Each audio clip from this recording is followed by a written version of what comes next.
Cool. Thank you very much. Firstly, thanks everyone for joining today, making the time. I'll just make a couple of observations and then be really open and transparent with any questions that you do have. Firstly, I think the campaign was clearly very disappointing, and I think a proud rugby nation like Australia, for us to perform the way we did was very, very disappointing, and certainly the expectations of the organisation, the expectations of rugby supporters, but all Australians, it was very, very disappointing. In terms of Eddie, we've been working through with Eddie through the process. I think that we ended up at a sensible outcome, and that's certainly something which we worked through over the last few days, and we've closed it out quite well. In terms of the plan, so I know there's been a lot of commentary around the plan. We announced a plan in August around the resetting of Australian rugby. We're confident around the direction we're heading.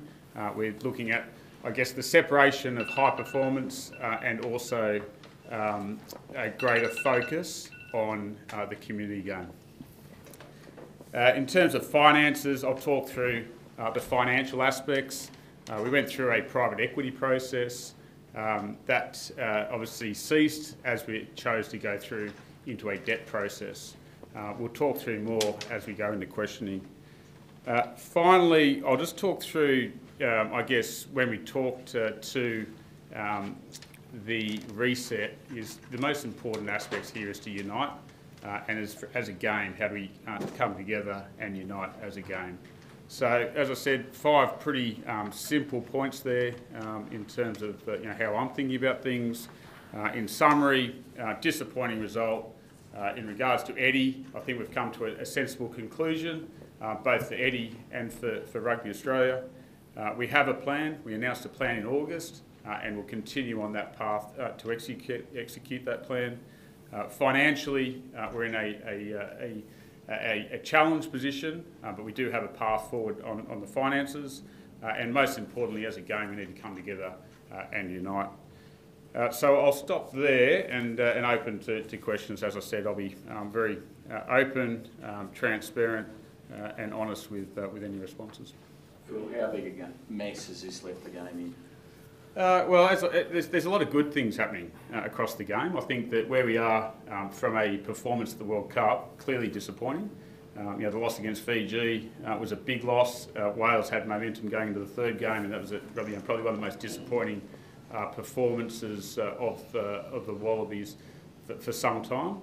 But I do think this is an opportunity to reset. And when we said in August that we would have a strategic reset of the game, that was before the World Cup.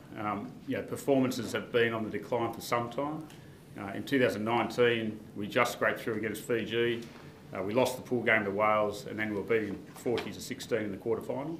And we've been losing test matches and Super Rugby games between 2019 and 2023. So this is hopefully a low point, and it's a chance for all of us to reset and move forward. Was there talk of a player revolt amongst the Wallabies ranks if Jones remained as coach? Not that I'm aware of. So I can categorically say not that I was aware of. I think that I've been working closely with Eddie. Eddie's put a lot into 2023 and into the campaign. The challenge was clearly performances weren't where they need to be. In terms of a player revolt, I definitely was not aware of any player unrest, and I think that as the CEO, as Australian supporters, as Australians, we're disappointed with the performances, and we need to move forward. Phil, you're on the board that sacked over and hired Eddie Jones. Yep. Given the disaster that's followed, do you stand by that call? Oh, look, I think ultimately the board's responsible for those decisions, and there's no hiding from that. It's speculation or hypothetical. Where would we have been had we not have made that call and had Dave stayed on? We'll never know. But clearly the performances of the team and the results that we delivered weren't up to the expectation of anyone, and clearly the lowest that we've had in a World Cup. So, unfortunately, the board, we've made some bold calls, and there's no doubt that there's a disappointing result. Do you regret making that call now? Oh, as I said, hindsight's a wonderful thing. I think that when you make decisions at any time, during your career, you get presented information at the time, and you make decisions based on that information. And as I said, where we ended up was clearly not good enough, and it may have been different. It may not have been different.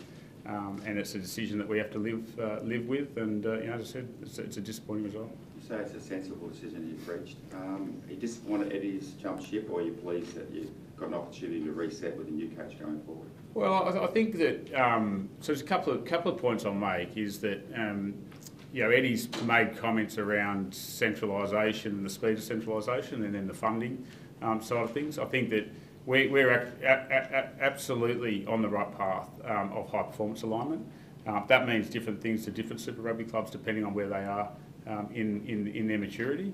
And in terms of the finances, I think we've been running a really good process to get to where we're at. So I think for the game, on the back of the performances, where Eddie's viewed the process and speed of centralisation and the finances available to him, I think that as a game, as an organisation, I think we've ended up in a really sensible position. And it's really important, I think, when we think about not just the high performance elements, but also community funding, pathways. I've got to be fiscally responsible as to how we spend our money, and certainly running high cost programs in an environment where we're financially challenged. We've got to be really sensible. So what sense for Eddie Jones in the end?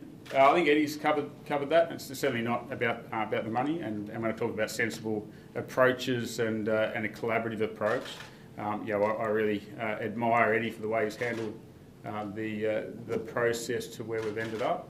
And when I talk about being financially challenged, we are financially challenged, and certainly the way Eddie conducted himself and understanding the circumstances of where Rugby Australia is, it was a good outcome for Rugby Australia and a sensible outcome with Eddie. Phil, can you explain what a sensible outcome, like, I'm just struggling to understand it. You appoint a guy for 5 years and you say it's sensible, he walks away after one.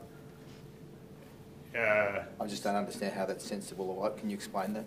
Well, sensible in the fact of where we were at in terms of performances, his vision of the speed in which we're going to execute centralisation, and his belief in access to finances and funding. And so, I think that we've been quite transparent. Eddie's been quite transparent, and it wasn't about the money in the fact that he's walked away. And again, as to where we're at financially, and certainly with the relationship and the trust that we need to build with our stakeholders, it was very, very important that we didn't end up in a situation where it was very expensive for us to depart ways. The way he was sort of talking yesterday was that Rugby Australia's on the road to nowhere. How do you respond to that? Yeah, I was disappointed in those comments. I think that we've clearly achieved a lot in terms of the vision going forward. The performances, as I said, haven't been good enough for long enough. I know that we focus, certainly within Australia, on the Rugby World Cup cycles. I'm far more interested in winning between Rugby World Cups and actually winning World Cups, because you look at the Irish have never got past the quarterfinals. However, at a World Cup, however, they win in between. They win provincial rugby, and they've got a really healthy system.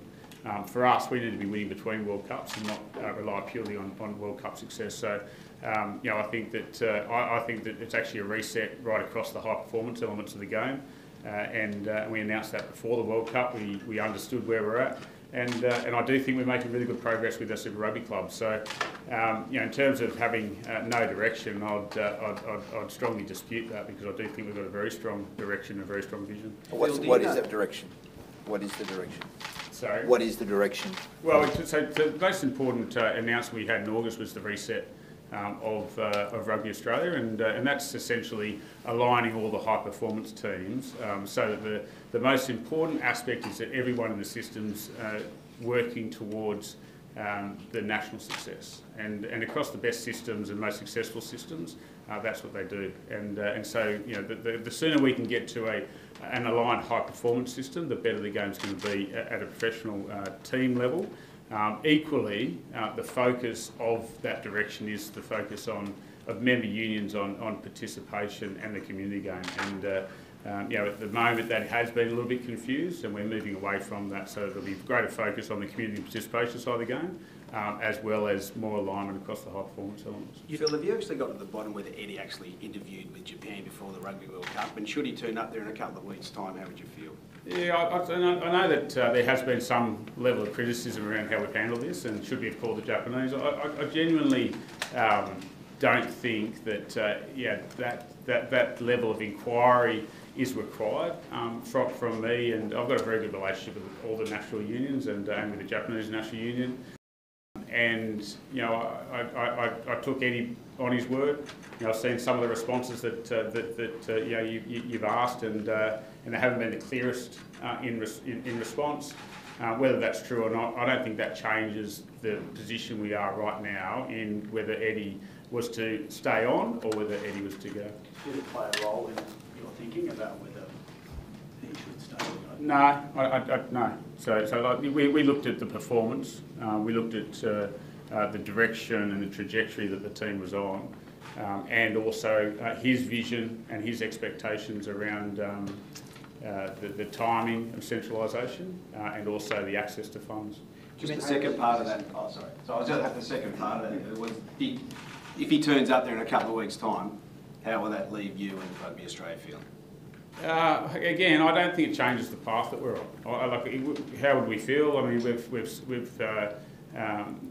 we've changed direction. He's gone his direction. Rugby Australia will continue on the journey that we said we were on in August. And you know, as I said, I think the way that Eddie's handled this process has been admirable, and I wish him all the best. I mean, we've got a job to do here. I mean, we've got a lot of ground to make up with building trust with our stakeholders, with the community, and you know, we all know that we've let down people, and we're ultimately responsible, and we need to rebuild that trust. And our focus will be on reconnecting with the Australian public rather than where Eddie's going to be. Phil, what do you say to long-time fans who feel like they're watching the downfall of rugby in Australia?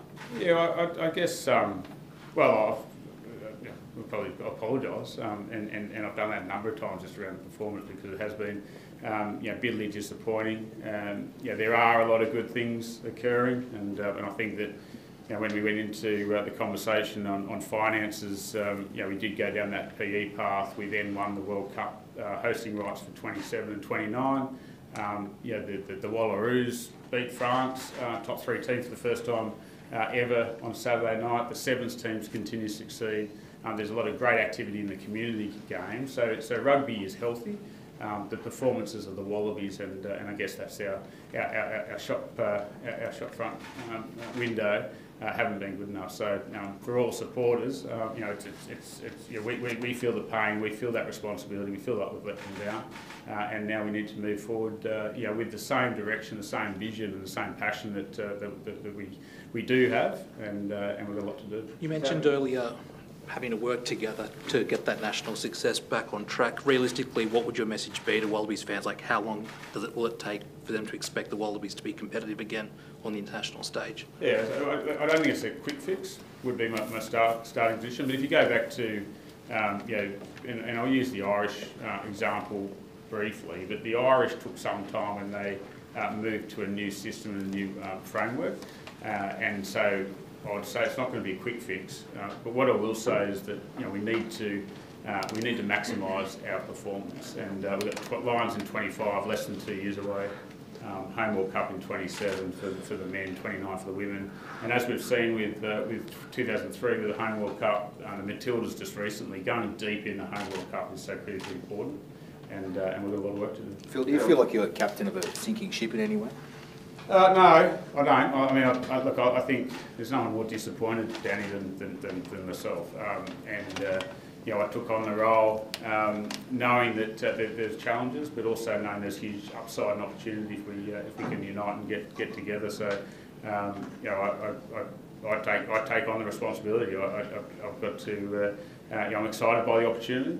Equally, you know, we've got to put some really good people around us to ensure that we can actually drive the success that the game deserves. And you talk about the supporters and leading down the supporters, they deserve better, and we've got a lot of work to do. Phil, you played under Eddie during a bit of a golden era for Australian rugby. Like, how damaging is this to his legacy? How will he be remembered? Because it's a bit of a confusing career, isn't it? Yeah, I mean, Eddie's been coaching for a long time and at the top level for a long time, and he's disappointed. We're all disappointed. You know, how will he be remembered? I guess that depends on individual perception, but you know, it's a disappointing campaign. But as I said, you know, we went in with so much hope and optimism. I think the disappointing aspects, I believe, is that, you know, when people say we're building for 27, make no mistakes, we're going to 2023 to win the Rugby World Cup, and clearly we're a long, long way away from that. But it's certainly, you know, some players will have greater experience going forward. However, you know, I want to make sure that the fans and supporters understand that we were going to 23 to win the World Cup. How much accountability does Hamish have to take out of all this, the failed campaign, given that he was the one that parachuted Eddie into the role? Will he remain as chairman? Well, that's not for me to answer. What I will say is that yeah, the board takes ultimate responsibility. You know, and you know, I don't shy away from that. I was on the board, and we have to take ultimate responsibility and work through that. You know, as I said, it's really disappointing. You know, with the information we had at the time, the board made a bold decision, and it's clearly been disappointing. Is he not back in Australia? Was he not here today?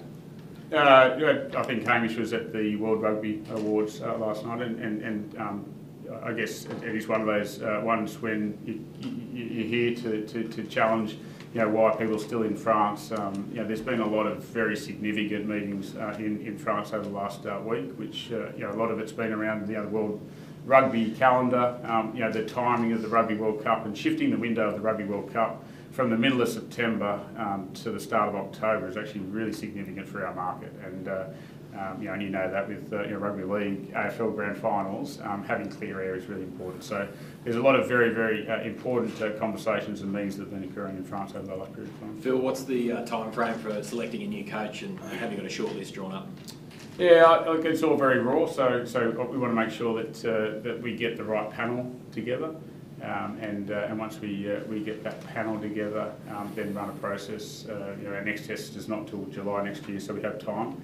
The most important aspect now is reconnecting with the Australian public and the community, and then you know, making sure that we land on the right coach. When is that time frame looking like to have been appointed by? Well, I think the most important aspect is getting the right coach, and so however long that takes, and that may be quick, that may take some time, but the most important element is getting the right coach. So I think, you know, historically, yeah, I think that we've made decisions quickly, and the most important aspect is to make the right decision. Ian Foster, could he be a candidate? I think everyone's a candidate. You know, obviously, Fozzie had a great campaign this year, and you know, probably you know, pretty close final. It could have gone either way. Yeah, so we're open to getting the best coach for our system and our team. Are you worried about the optics in terms of attracting a high quality coach?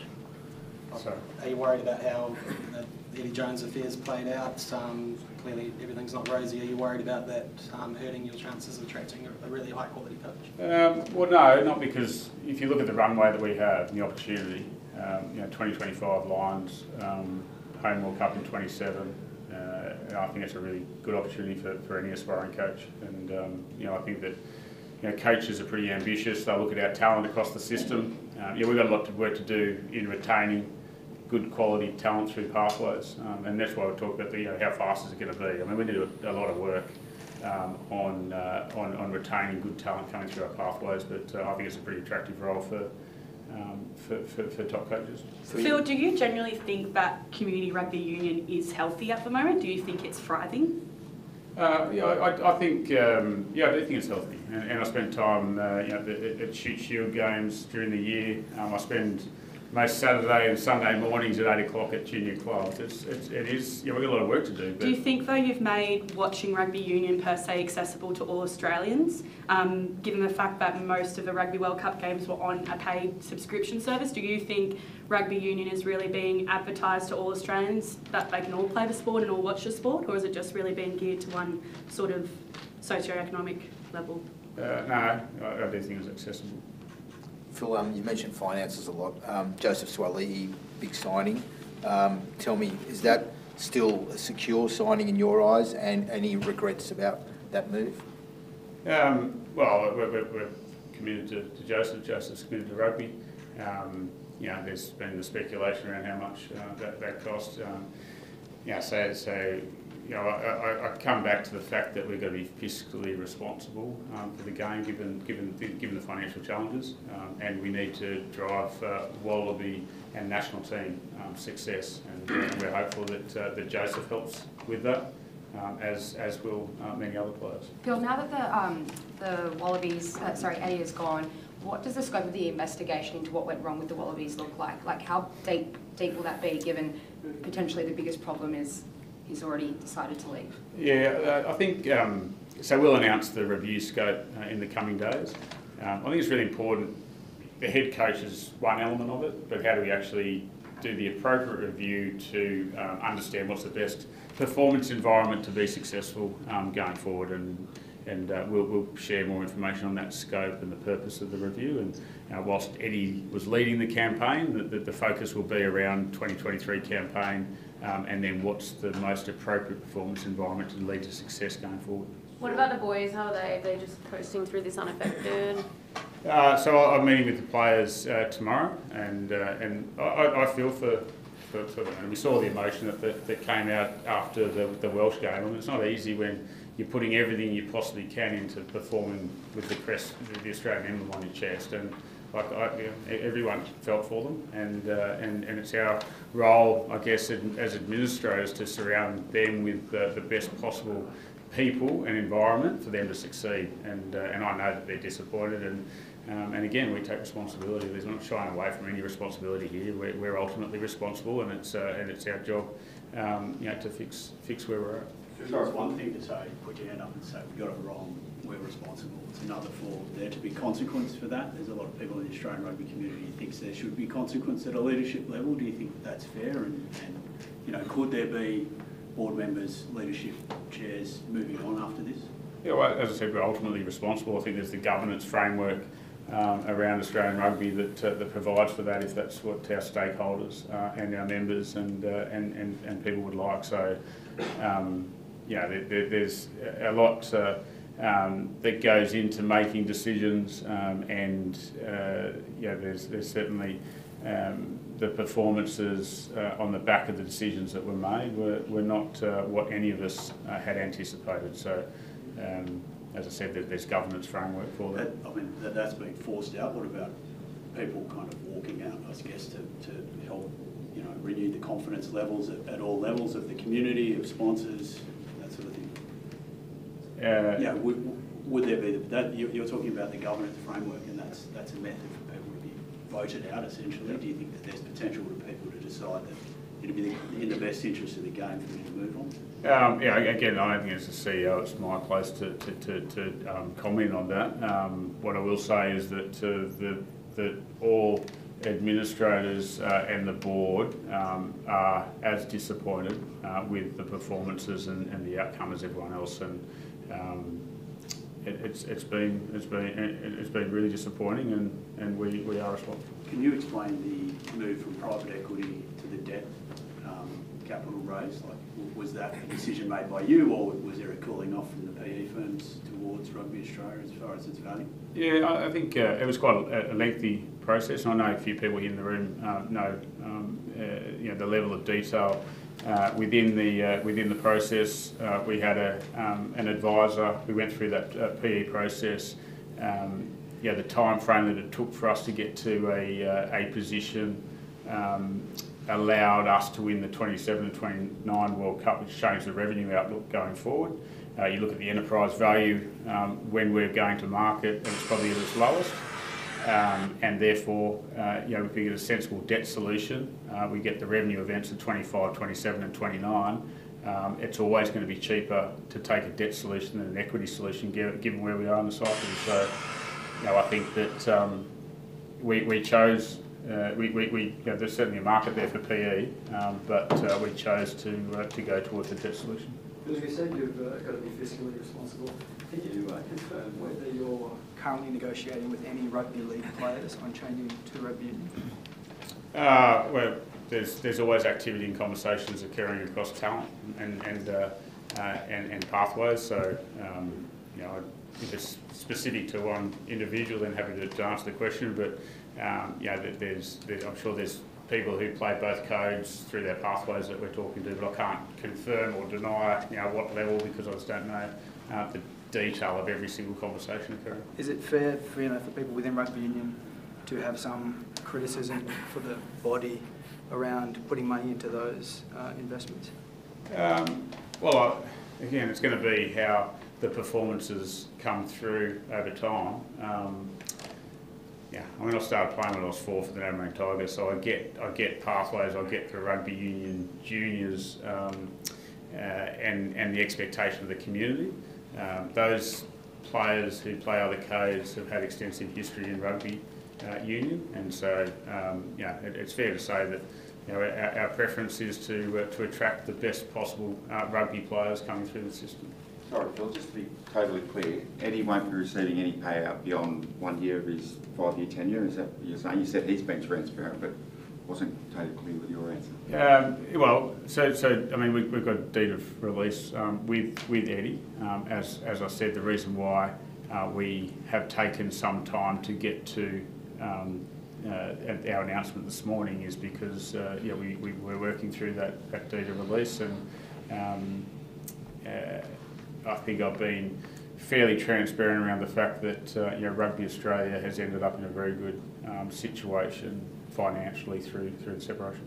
I feel there's something to be learned, Phil, from Eddie's time, second stint, as far as the direction that it took. He decided to blow up the squad and take a younger squad to the World Cup. You were always talking about trying to win the World Cup, and effectively became impossible at that point. Are there lessons to be learned about oversight of a Wallaby coach's behaviour?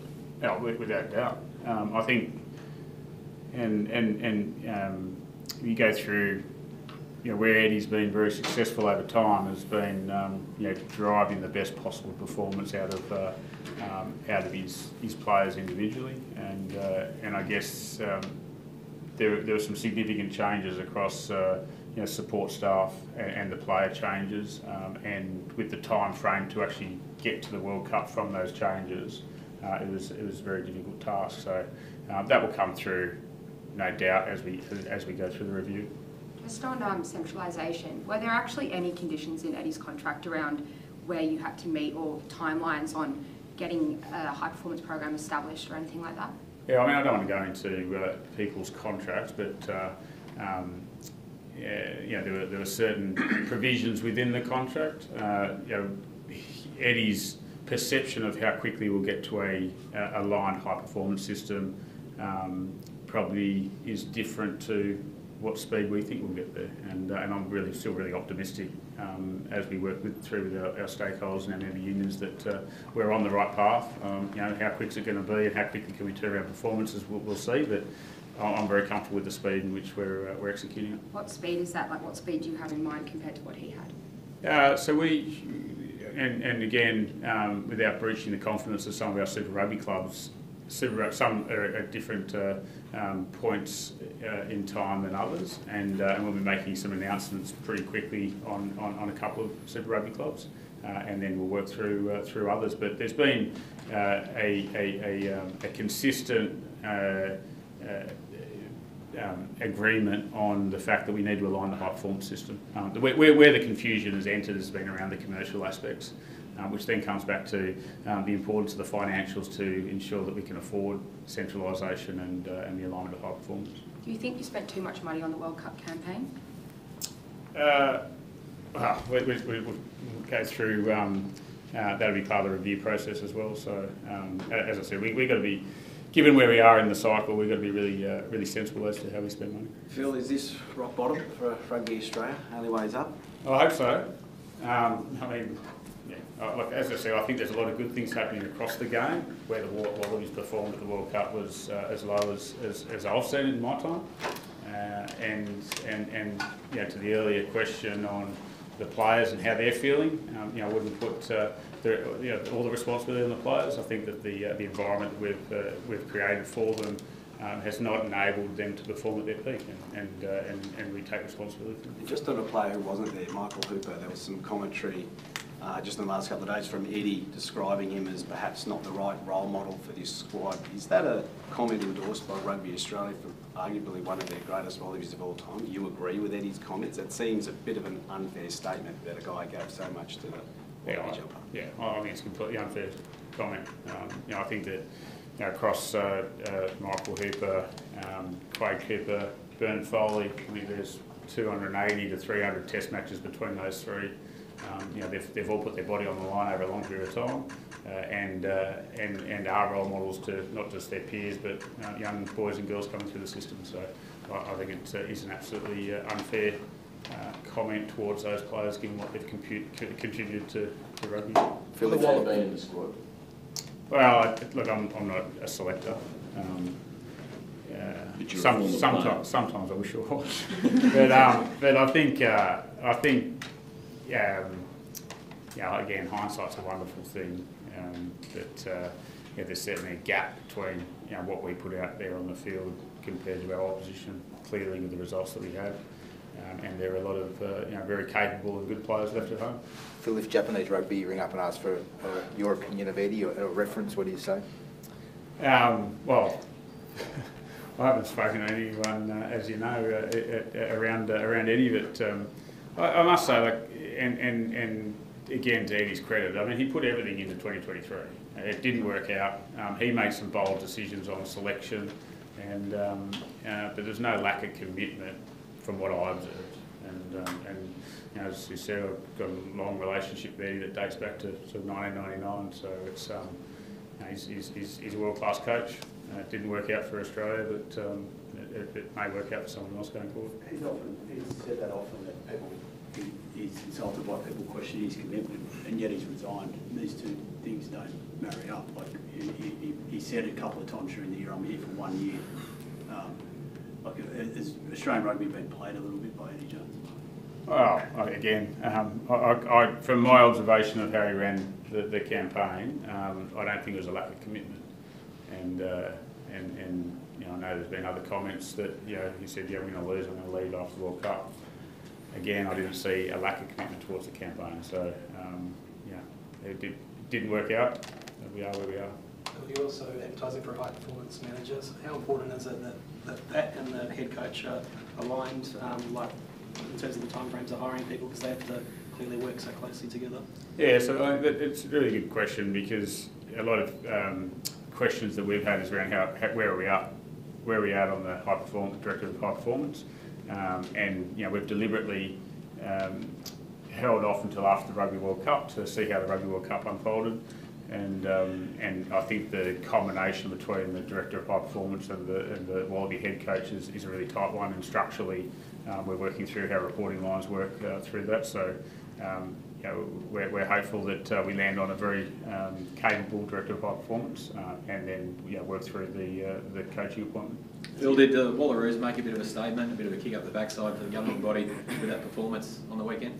Well, I think we've had really constructive conversations with the Wallaroos, you know, for the last 5 or 6 months, and so, you know, I was you know, stoked for their performance, and you know, there's been commentary, you know, around Eddie and his support of the Wallaroos, and you know, I know that he's been working closely with Jay Tregoning, the head coach of the Wallaroos as well. So I think that everyone across Australian rugby was very, very pleased with the way they performed. So that did actually happen. That Eddie did work with the Wallaroos in some capacity. Yes. Is it your preference that the next Wallabies coach would be an Australian? If there's two candidates on a similar footing, would that be the preference? Well, I just want the best coach that's going to drive the best outcomes. Michael Checker, rumoured to still be interested in a return, so he'd be considered as well. Yeah, I'll probably, similar to your last question around, or the question earlier around, I think it's a really attractive role. and I think that you know, top coaches around the world will be attracted to it, given the Lions and Home World Cup. I've just quickly mentioned Eddie's not finishing till November 25. Is there a reason for that? Well, we're working through the review, the Wallaby review, which he'll be involved in, and you know, he's currently coaching the Barbarians in Wales, against Wales. You know, we've got to work through a few handover aspects and review aspects, and it's not, you know, 3 weeks away. It's the 25th of November, so it's coming up pretty quick. Last couple, anyone? Did members of the board or yourself, Phil, speak to Eddie Jones about his high risk of taking such a young team to the Rugby World Cup? Was there any discussion surrounding, you know, the high risk and maybe low reward surrounding that? Yeah, so I think it's important, again, as board members and as CEO, to not get too involved with selection, and he had good people around him helping him with selection. So you know, clearly the results proves that you know, there's